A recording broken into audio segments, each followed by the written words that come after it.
బైబిల్లో రాయబడి ఈ తండ్రి ఆస్తిమంతుడు. మన దగ్గరికి వస్తే మనం కూడా దేవుణ్ణి విడిచి దూరంగా వెళ్ళటానికి ఇష్టపడినా, నా ప్రాణం నాకు ఇచ్చి, నా జీవితం నాకు ఇచ్చి, నా బ్రతుకు నాది. కొంతమంది అంటారు కదా, బీటెక్ అది చదువుకున్నోళ్ళు, ఎందుకంటే అంతకంటే ఎక్కువ ఇంగ్లీష్ రాదు కనుక అదే అంటారు, this is my life, I want to spend this life as I like. ఇది నా జీవితం, నాకు ఇష్టం వచ్చినట్లు నేను జీవిస్తా. నాకు ఇష్టం వచ్చినట్లుగా నా జీవితంతో జీవించే హక్కు నాకు లేదా? నీకు లేదని మీ నాన్నగారు అమ్మగారు చెప్తారు, అడుగు. నీకు లేదని నేను చేసిన సృష్టికర్త చెప్తాడు, అడుగు. ఆయన పేరే యేసుక్రీస్తు ప్రభు. ఈ చిన్న కుమారుడు తండ్రి దగ్గర ఆస్తి తీసుకున్నాడు. బైబిల్లో రాయబడింది, వాడు దూర దేశమునకు వెళ్ళాను. అంటే వేరే దేశం వెళ్ళిపోయాడు. అదే ఊర్లో ఉంటే వాళ్ళ ఒకళ్ళు చూసి మా నాన్నగారికి అన్నగారికి చెప్పేస్తారేమో, బంధువులకు చెప్తే వాళ్ళ మర్యాద కూడా పోతుంది, మళ్ళీ నేను రాకపోతే చాలా ఇబ్బంది ఏమో అని. నాకు అనుమానం వస్తుంది, వీసా ఎలాగ అప్లై చేసినాను, ఏ దేశానికి ఎట్లా వీసా ఇచ్చినారు? నేను అనుకుంటా వీసా అని అరైవల్ ఉన్న దేశాలకు బహుశా వెళ్ళినాడేమో, అందుకని తేలిగ్గా వెళ్ళొచ్చని డబ్బులన్నీ మూట కట్టుకొని దూరదేశానికి వెళ్ళిపోయాడు. వెళ్ళిపోయిన తర్వాత ఇంక మనవాడు ఫుల్ ఫ్రీడమ్. మీరు అనుకుంటారు కదా, పాశ్చాత్య దేశాలకు వెళ్తే మా వాడు చెడిపోతాడు బ్రదర్ అని. కరెక్ట్గా చెడిపోయాడు. ఇక్కడ బైబిల్లో వాడు కూడా వెళ్ళిన వెంటనే ఎవరు తగిలారు? స్నేహితులు తగిలారు. వాళ్ళతో పరిచయం ఏర్పడింది. తర్వాత కార్యకార్యం చేయడం అనేది పూనుకున్నారు, దుర్వ్యాపారం చేయడం అనేది ఆలోచించినారు. ఉన్న డబ్బంతా, పెద్దలు ఒక సామెత చెప్తారు కదా, కూర్చొని తింటే కొండైనా కరిగిపోతుందంట. హిమాలయ కొండైనా కరిగిపోతుంది కూర్చొని తింటాను. తన దగ్గర ఉన్న డబ్బంతా పెట్టుకొని కూర్చొని తిన్నాడు, కరిగిపోయింది. అప్పుడే కరెక్ట్ ఏది జరగకూడదు అది జరిగింది. ఏంటంటే ఆ దేశంలో కరువు రాగా ఆయనకు ఆహారం లేదు, ఇంటికి రాలేడు, అక్కడ ఉండలేడు, మధ్యలో శాండ్విచ్ అయ్యాడు. చాలామందికి ఇదే జరుగుతుంది. ఆ శాండ్విచ్ అయ్యేదాకా, అంటే మధ్యలో బంధించబడేదాకా, ఒక వక్క అడకత్తెరలో బంధించబడేదాకా దాని యొక్క స్పష్టతలోనికి రాలేదు. అలాగే ఒక మనుషుడు అడకత్తెరలో బంధించబడిపోతాడు, ముందుకెళ్ళలేడు, వెనక్కెళ్ళలేడు, ఎక్కడి వైపు వెళ్ళలేడు, ఎడం వైపు వెళ్ళలేడు. ఇలా బంధించబడిన మానవుని దేవుడు విడిపించడానికి వచ్చినాడని బంధించబడిన వానికి ఆలస్యంగా అర్థమవుతుంది. అదే విషాదకరమైన సంగతి. ఇప్పుడు ఈ బంధించబడిన వ్యక్తి ఏం చేయలేదు, దిక్కుదోచక ఆ దేశస్తులలో ఒకని చెంత చేరను. వాడు పందులు మేపే పని ఆయనకి అప్పగించిన. అంటే పందులు యజమాని దగ్గరికి వెళ్ళాడు. వీటికి కరువు లేదా? అన్నిటికి కరువు వస్తే పందులకు కరువు రాకపోవడం ఏంటి? ఇశ్రాయేలీయులు పశువులు లేదా గొర్రెలు కాసేవాళ్ళు. అందుకే 15వ అధ్యాయం లూకాసు సువార్తలో మొదటి ఉపమానం యొక్క మొదటి భాగంలో 100 గొర్రెలు ఉన్నాయి కానీ 100 పందులు లేవు. మీకు అర్థమవుతుందా? పందులు వారికి హేయము, అబామినేషన్. ఇలాగ యూదుడైన వాడు, గొర్రెలు మేపేవాడు ఎక్కడికి వెళ్ళాడంటే పందుల మేప దగ్గరికి వెళ్ళాడు. అంటే చేయవలసిన పని చేయకుండా చేయకూడని పని చేయటానికి ఆ వ్యక్తి వెళ్ళినట్లు వాక్యంలో మనము గమనిస్తున్నాం.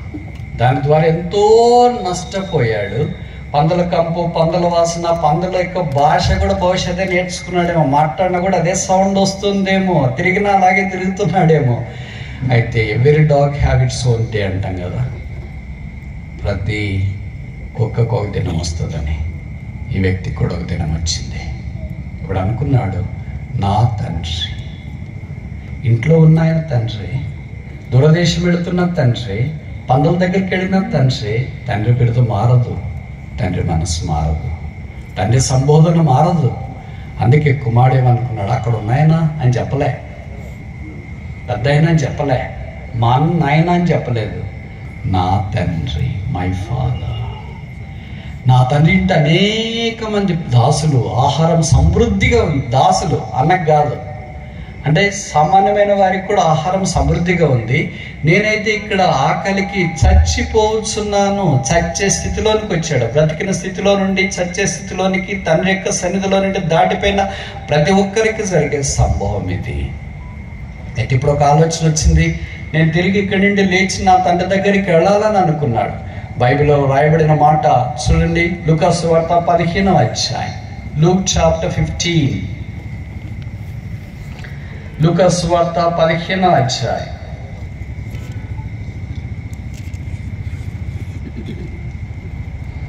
18వ వచనం. నేను లేచి నా తండ్రి వద్దకు వెళ్ళి, తండ్రి, నేను పరలోకమునకు విరోధముగాను నీ ఎదుటను పాపము నేను లేచి. నేను మరలా చెప్తున్నా, మొన్న చెప్పాను కదా, ఈరోజు కూడా చెప్తున్నా, లేవకుండా అక్కడే ఉండింటే ఈ తెప్పైన కుమారుడుగానే ఉండింటాడు. ఆ పందుల దశలో నుండి లేచినాడు, పందుల పొట్ట దగ్గర నుండి లేచినాడు, దుర్వ్యాపారంలో నుండి లేచినాడు, దూరదేశంలో నుండి లేచినాడు, పందుల మేపే పనిచ్చిన వ్యక్తి దగ్గర నుండి లేచినాడు. దేవుడి దినాన్ని లేవాలని కోరుతున్నాడు. ఎక్కడో తప్పిపోయావు, ఎక్కడో దూరం అయిపోయావు, దేవుని యొక్క నివాస స్థలానికి దూరం అయిపోయావు, దేవుని సన్నిధికి దూరం అయిపోయావు, దేవుని ప్రజలకు దూరం అయిపోయావు. భవిష్యత్తు నువ్వు అనుకున్నావు దూరం అయితే చాలా స్వేచ్ఛగా ఉంటుంది, స్వాతంత్రంగా ఉంటుంది, నాకు ఇష్టమైనట్లు నా జీవితాన్ని నేను కొనసాగించగలను. నన్ను అడిగేవాడు ఉన్నాడు, అడిగినా కూడా నేను ఎవరికి జవాబుదారిని కాదు. I am no more accountable for anybody, I can live my life so freely. అది గొంతులో ఊపిరినంత దాకా ఆయన భవిష్యత్తు నువ్వు అనుకుంటావేమో. పరిస్థితులన్నీ నువ్వు అనుకున్నట్లు ఏనాడు ఉండవు. లోకంలో ఒక సామెత ఉంది కదా, ఒక్క రోజులోనే బండ్లు ఓడలైతే దానికి ఎన్నో రోజులు కావాల్సిన పని లేదు. ఈ యవనస్తుని యొక్క జీవితం కూడా బహుశా అదే దుర్భరమైన స్థితిలోనికి వచ్చింది. కనుక నేను లేస్తా, I will rise up and go to my father. నేను లేచిన తండ్రి దగ్గరికి వెళ్తా. రెండవ ఆలోచన రాలేదు, మా నాన్న చేర్చుకుంటాడా లేదా, స్వీకరిస్తాడా లేదా, తిరిగి కుమారత్వం వస్తుందా రాదా, మా అన్న ఏమంటాడు, దాసులు ఏమంటారు, ఊరోళ్ళు ఏమంటారు, పరివారం ఏమంటారు, నువ్వు రావాలనుకున్నప్పుడు ఎవరు ఏమంటారు అనేది నీకు సంబంధము లేదు. నీకు ఈ తండ్రికి మాత్రమే సంబంధము. This relationship is between a prodigal son and a pitiful father. డబ్బైన కుమారునికి దయగలిగిన తండ్రికి ఉన్న సంబంధం మాత్రమే ఇది. అందుకే బైబిల్లో రాయబడింది, వాడు లేచి తండ్రి యొక్క ఇలాగ చెప్తాను అనుకొని అక్కడే ఆగిపోలేదు, లేచి వచ్చినట్లు వాక్యంలో మనం చూస్తాం. ఇప్పుడు లేచి వచ్చి తండ్రితో ఎలా చెప్పాలనుకున్నాడంటే 15, నన్ను నీ కుమారులో రాయబడిన మాట లూకా సువార్త 15వ అధ్యాయంలో 19వ వచనం. ఇక మీద నీ కుమారుని అనిపించుకుంటే యోగ్యుడను కాను, నన్ను నీ కూలి వారిలో ఒకనిగా పెట్టుకో. ప్రార్థన 2 రకాలుగా చేయొచ్చు. మొదటి రకమైన ప్రార్థన ఏంటంటే సాధారణంగా మనం చేసే ప్రార్థన. అది లూకా సువార్త 15వ అధ్యాయంలో చిన్న కుమారుడు తండ్రి దగ్గరకు వచ్చి, నాకు రావాల్సిన ఆస్తి ఇమ్ము, give me. That's a basic KG prayer. ఇప్పుడు పీజీ ప్రేయర్ ఏంటంటే ఇక్కడ చేసిన ప్రార్థన, మేక్ మీ, నన్ను చేసుకో.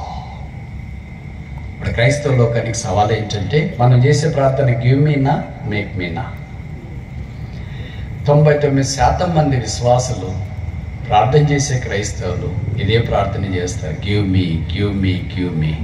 ఇప్పుడు నేను ఒక మాట చెప్తా, మీరు ఏమనుకోతాను. గివ్ మీ అన్న తర్వాత ఇస్తే ఎక్కడికి పోతావో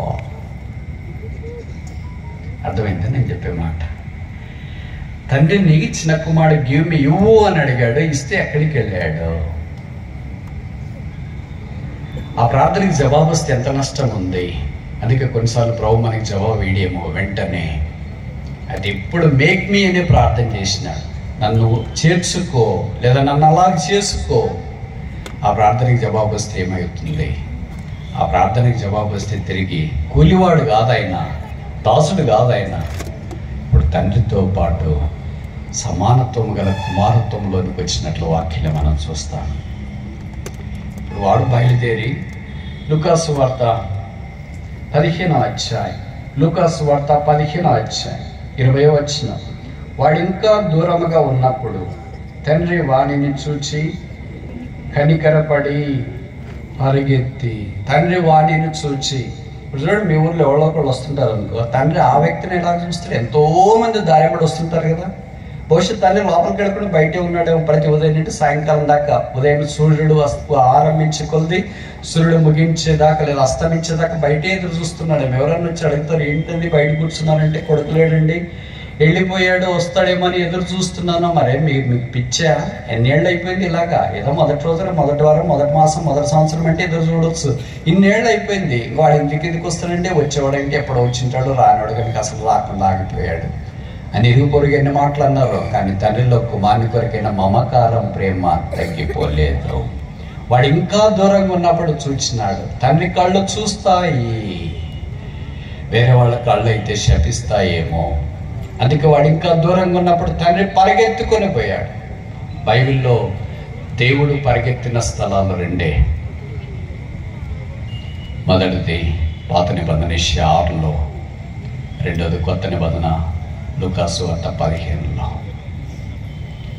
యెషయా 6లో యెషయా అయ్యో నేను అపవిత్రుడను అంటే, కెరాబులలో ఒకడు బలిపీఠం మీద కారుతున్న నిప్పులు తీసుకొని ఎగిరి అని తెలుగు బైబిల్లో రాశారు. మూల భాషలో ఏం రాశారంటే పరిగెత్తి, పెదవులకు తగిలించి. ఇక్కడ తండ్రి కూడా పరిగెత్తి లూకాసు 15వ అధ్యాయంలో ఎందుకు పరిగెత్తాడు? నడిచి రావచ్చుగా. ఎవరు పరిగెత్తాలో? కొడుకా తండ్రి? వయసులో ఉన్నాడా ముసలోళ్ళ? ముసలోళ్ళు పరిగెత్తున్నారంటే వాడికి ఎంత ఆశ్చర్యం కలిగి ఉండాలా, ఎంత సంతోషం కలిగి ఉండాలా. అందుకే తండ్రి పరిగెత్తాడు. ఒకళ్ళు పరిగెత్తుకోకుండా నడిచిపోవచ్చుగా. ఎందుకు ఇక్కడ పరిగెత్తినట్లు రాశారు? ఒకవేళ నడిచిపోతే ఇంకేమో అనుకుందంటే, దగ్గరకు వచ్చిన తర్వాత నన్ను చూసి కుమారుడు మళ్ళీ స్కిప్ అవుతాడేమో, తెప్పోయినోడు అంత బాగా రాలేడేమో, మనసు మార్చుకుంటాడేమో, మళ్ళా మిస్ అయిపోతాడేమో, స్నేహితులు ఎవరైనా కలుస్తారేమో. ఎవరు మా ఊర్లో నా కుమారుని కలవక మునిపే నేనే వెళ్ళి కలవాలా? ఆయన పరిగెత్తిపోతుంటే ఇరుగు పొరగంతా చూస్తున్నారు. ఏం పరిగెత్తిపోతారు? రోజు కూర్చునేవాడు పరిగెత్తున్నాడు. ఎందుకన్నా పరిగెత్తున్నా? No answer. కుమారుని చేరు వరకు ఆయన పరుగుడు ఆపలేదు. దీన్ని బట్టి మనకేమి అర్థమవుతుందంటే, కుమారుని చూసి ఆయన కనికరపడి పరిగెత్తుకొని కుమారుని దగ్గరికి వచ్చినట్లు వాక్యలో మనము గమనిస్తున్నాం. రిస్టోరింగ్ ఫాదర్, సమకూర్చే తండ్రి. ఈ రాత్రి ఎవరైనా తండ్రి దగ్గరికి, దేవుడి దగ్గరికి, యేసు దగ్గరికి రావాలని కోరితే ఆయన పరిగెత్తి నీ దగ్గరికి వస్తాడు. బహుశా 2-3 కారణాలు ఉండొచ్చు. మొదటిది ఏంటంటే, నువ్వు మళ్ళా మనసు మార్చుకొని వెనక్కిపోతావేమో, అందుకే పరిగెత్తి వస్తాడు. రెండోది ఏంటంటే, నిన్ను చూచిన ప్రేమ తన్మయత్వములో నడిచొస్తే కుదరదని పరిగెత్తి వస్తాడేమో. ఇలా పరిగెత్తించేవాళ్ళు ఎవరున్నారు? తప్పిపోయిన నీవు పరిగెత్తి రావాలా, కానీ ఎదురు చూస్తున్న తండ్రి పరిగెత్తి వస్తున్నాడు, సమకూర్చుకునే తండ్రి. మూడోది చూస్తామా? లూకాసు వార్త 15వ అధ్యాయం 20వ వచనం. లూకా 15:20. ఆ తర్వాత వరుస, వాని మెడ మీద పడి ముద్దు పెట్టుకొనెను.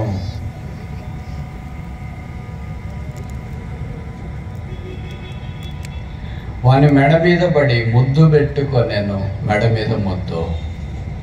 ఈ వాక్యం ద్వారా మనకు అర్థం చేసుకునే సంగతి ఏంటంటే, దేవుడు ఈ కుమారుణ్ణి స్వీకరించాలని కోరినాడు. మెడ మీద ముద్దు పెట్టుకుంటా రిసీవింగ్ ఫాదర్ అని జ్ఞాపకం చేస్తుంది. ఇలా కొంతమందికి తెలుసు కదా, బైబిల్లో కొన్ని స్థలాలలో ముద్దను గురించి ప్రస్తావించబడింది. మొదటి మీద ముద్దు పెట్టుకుంటే అభినందన.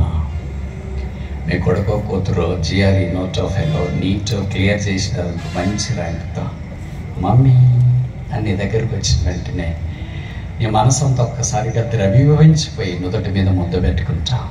ఐ కంగ్రాచులేట్ యూ, అభినందన. నుదుటి మీద ముద్దు అభినందన, మెడ మీద ముద్దు అంగీకారం, చేతి మీద ముద్దు అభిమానం, కాళ్ళ మీద ముద్దు ఆరాధన, చెక్కిళ్ళ మీద ముద్దు ఆనందం. ఈ ముద్దు ఇస్కరేతు ముద్దు కాదు, అప్పగించే ముద్దు. అది కిస్ ఆఫ్ బెత్షాయ. ఇక్కడున్న తండ్రి మెడ మీద పడి ముద్దు పెట్టుకున్నాడంటే అర్థం ఏంటంటే, నేను నిన్ను స్వీకరిస్తున్నాను. You are no more a prodigal son, you are my son. ఇప్పుడు నా తిరిగి వచ్చిన కుమారుడు. ఎంత కంపు కొట్టే వారిని ముద్దు పెట్టుకోవడానికి ఇష్టపడతారా? పందులతో ఉన్న వాళ్ళ దగ్గరికి ఎవరైనా పోయి ముద్దు పెట్టుకుంటారా? ఆయన ముద్దు పెట్టుకున్న ఒకటే, ఈ మాట అంటే ఏమనొద్దు, పందెని ముద్దు పెట్టుకుంటారు కూడా ఒకటే. ఎందుకంటే అక్కడే వాళ్ళు వచ్చారు కదా, నా లక్షణాలు దీనికి కనిపిస్తుంటాయి కదా. కొంతమంది అలాగే ఉంటారు, వాళ్ళకి జంతువులు అంటే ప్రాణం. ఈ పంది అంటే కూడా ఇది ప్రాణమేమో. నేను ఆ మధ్యలో ఊరు వెళ్ళాను, మీరు ఏమనుకోకపోతే నేను చెప్తా. వీళ్ళు కొంతమంది అనిమల్ లవర్స్ కూడా ఉంటారు, పెట్ లవర్స్. అలాంటి పెంచుకునే వాళ్ళు కూడా ఉంటారు. వాళ్ళని కుక్క పెంచుకుంటున్నారంటే ఫీల్ అవుతారు. అది ఏంటి అని అంటే ఆది అంటే స్త్రీలింగం వాడితే కూడా బాధపడతారు. దాన్ని ఏమనాలంటే వాడు, పురుషలింగం అనాల, మళ్ళీ దానికి పేరు పెట్టింటారు జానీ అని. వాడు జానీ ఎట్లున్నాడు అక్క అంటే వాడు చాలా బాగున్నాడు. కొడుకు కూతురు ఎక్కువ ఉన్నాడంటే వాడికి అంత సంతోషం రాదు.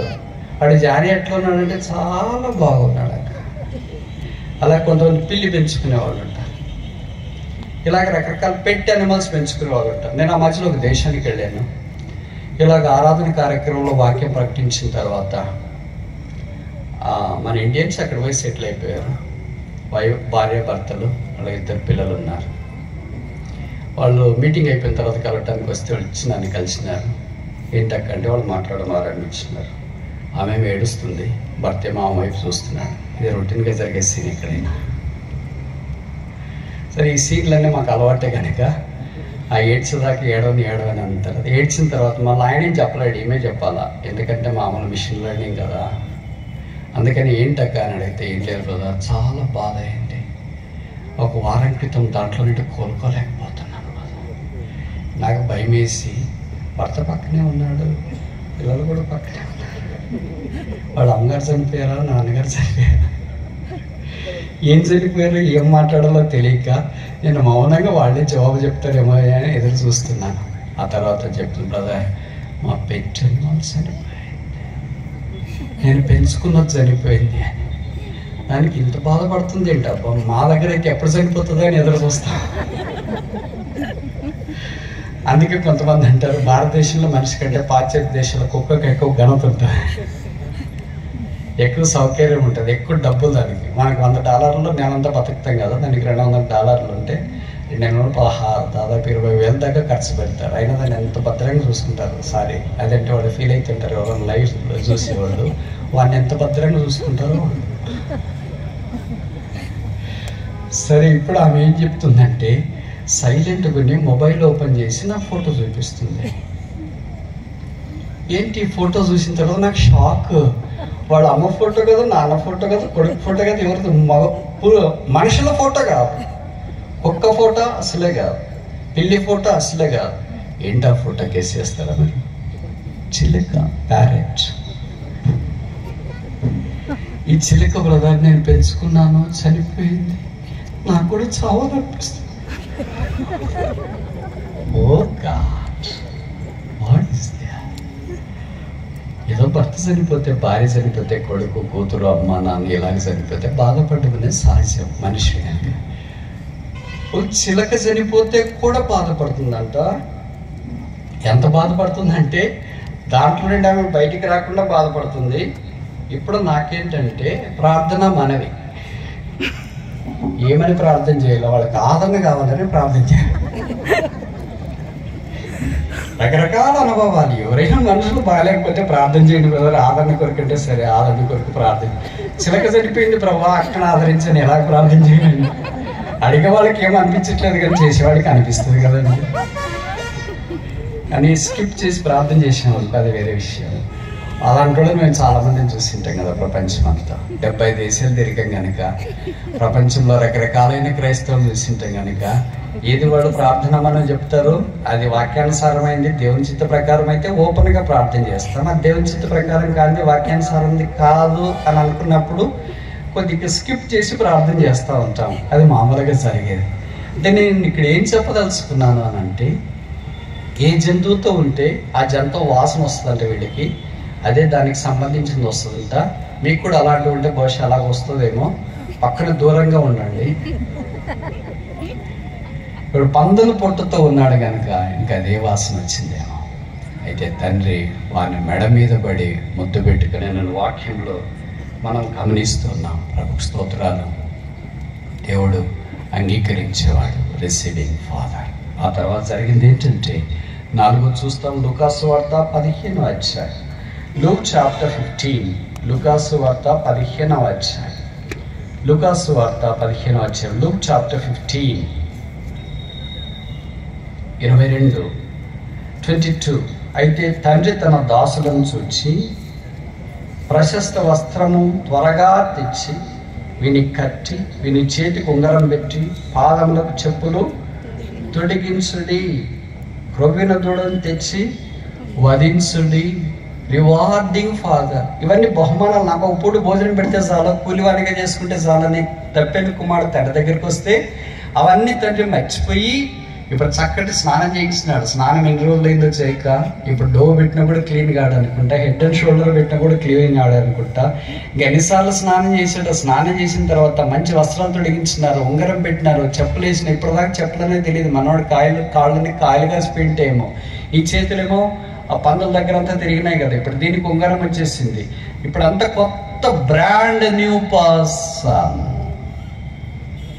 Rewarding father makes a prodigal sun a brand new person. బహుమానం ఇచ్చే తండ్రి తప్పిపోయిన కుమార్ని కొత్త రీతిలో తయారు చేయగలడు. మన జీవితాలు పాడైపోయిన తర్వాత దాన్ని రిపేర్ కాల్ చేసేది ఇట్ మేక్స్ బ్రాండ్ న్యూ. కంపెనీకి ఇస్తే ఎలా కొత్తదిగా తయారు చేస్తారు. వేరే మనకు తెలిసిన వాళ్ళు అంటారు, ఈ కారు మీద కొత్తదా? లేదు, పాతదే, మేము ఇచ్చింటాము కంపెనీకి, సర్వీసింగ్ చేసి ఇచ్చారు. అయ్యో, సర్వీసింగ్ ఇలా చేస్తారు. It looks so brand. ఎంతో బ్రాండెడ్గా, న్యూగా, కొత్తదిగా కనిపిస్తుంది. ఒక కంపెనీ మ్యానుఫ్యాక్చరరే లేదా ఒక కార్ మ్యానుఫ్యాక్చరరే తనకి ఇచ్చిన కార్ని బ్రాండ్ నేమ్ కొరకు రిపేర్ చేసి దాన్ని కొత్తగా తయారు చేయగలిగితే, తన రూపంలో చేసుకున్న మానవుడు పడిపోయి, చెడిపోయి, పాడైపోయి, దూరం అయిపోయినప్పుడు దేవుని దగ్గరికి వచ్చిన తర్వాత దేవుడు వారిని బాగు చేస్తాడు. 5వది ఆఖరిది ఇక్కడ రాయబడుతూ వచ్చింది, మనము సంతోషపడదాము. Rejoicing father. 5 రకాలైన తండ్రి యొక్క లక్షణాలు ఇక్కడ మనం చూస్తున్నాం. మొదటిది ఏంటంటే రిచ్ ఫాదర్, ధనవంతుడైన తండ్రి. రెండవది ఈ వాక్యములో లూకాసు సువార్త 15వ అధ్యాయంలో గ్రంథస్థం చేయబడిన మాట మనం జ్ఞాపకం చేసుకుంటే రెస్టోరింగ్ ఫాదర్, సమకూర్చుకునే తండ్రి. మూడవది రిసీవింగ్ ఫాదర్, చేర్చుకునే తండ్రి. 4వది వాక్యంలో రాయబడుతూ వచ్చింది రివార్డింగ్ ఫాదర్, తనకు ప్రతిఫలం ఇచ్చే తండ్రి. 5వది ఆఖరిది రిజాయిసింగ్ ఫాదర్, సంతోషించే తండ్రి. నువ్వు తిరిగి బాగుపడి వస్తే ఎవరు సంతోషిస్తారు తెలుసా? నీ తల్లిదండ్రులే సంతోషిస్తారు. యేసు ప్రభువు మనల్ని ప్రేమించి భూమి మీదకి వచ్చినాడు. చెడిపోయి దేవునికి దూరం అయిపోయిన మనల్ని తండ్రి ఇంటికి తీసుకెళ్ళడానికి ఇష్టపడ్డాడు. యోహాను 14లో రాయబడింది, నా తండ్రి ఇంట అనేక నివాసాలు ఉన్నాయి. తండ్రి ఇంటికి దూరం అయిపోయాం. తండ్రి అని పిలవటానికి లేదు. దేశస్థుని చెంత చేరిపోయా. దూర పరిస్థితిలో ఉన్న నిన్ను ఆయన కాడించి సమకూర్చాలని కోరుతున్నాను. ఓడిపోయావా? పడిపోయావా? నష్టపోయావా? దేవుడికి దూరం అయిపోయావా? ఏం చేయాలో తోచని పరిస్థితిలో ఉన్నావా? యేసు నిన్ను ప్రేమిస్తున్నాడు. అందుకే మానవుడికి భూమి మీదకి దిగి వచ్చినాడు.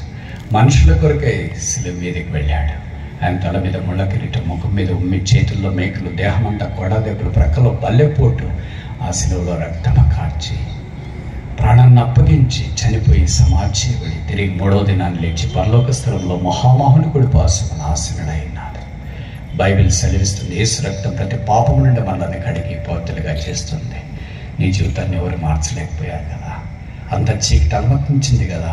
ఏం చేయాలో తోచని దుస్థితిలో ఉన్నావు కదా. నీ జీవితానికి నిరీక్షణ లేదనుకున్నావు కదా. ఈ సంవత్సరం కూడా ఉండనిమ్ము అని ఎవరో ప్రార్థన చేసినారు. తోటమాన్ లాంటి వాడు వేసి ఈ సంవత్సరం కూడా ఉండనిచ్చినాడు. అందుకే ఇక్కడ దాకా వచ్చాం. అయితే ఈ రాత్రి నీకు ఒక నిరీక్షణ, ఈ రాత్రి నీకు ఒక శుభవర్తమానం, ఈ రాత్రి నీకు ఒక వ్యక్తిని పరిచయం చేస్తున్నా. ఆయన పేరు యేసు.